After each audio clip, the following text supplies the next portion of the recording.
This is Jeremy. Unbeknownst to him, Track and I are going to be spending the next 7 days trying to shoot him.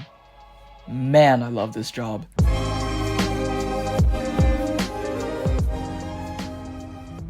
And of course there's a disclaimer. It wouldn't be a psychology video without someone saying that you shouldn't do something without doing something else first. Anyway, we made sure to debrief Jeremy at the end of the experiment, and we tried to make sure that he didn't have any long-lasting scars both physically and mentally.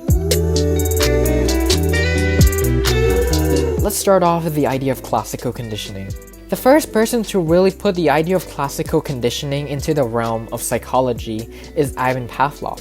Pavlov studied dogs and how they salivated when a bell was rung due to the sound of the bell being associated with food.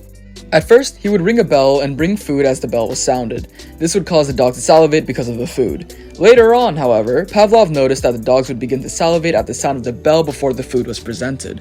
Pavlov identified 5 parts to the experiment that make classical conditioning work: the neutral stimulus, the unconditioned response, the conditioned stimulus, and the conditioned response.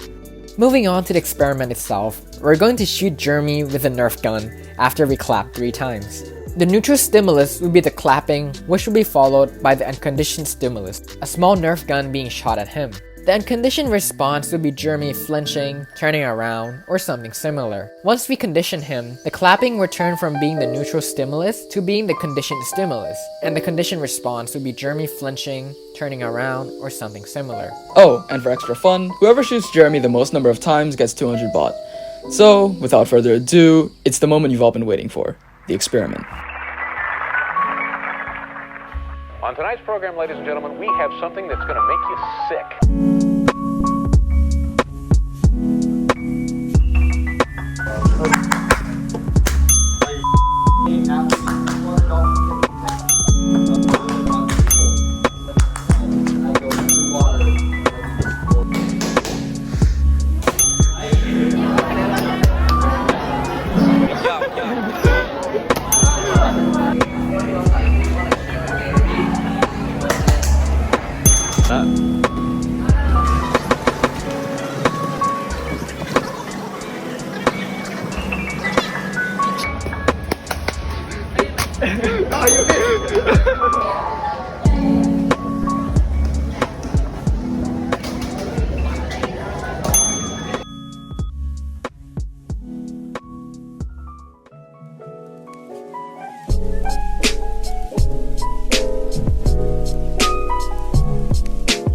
So, has Jeremy been successfully conditioned?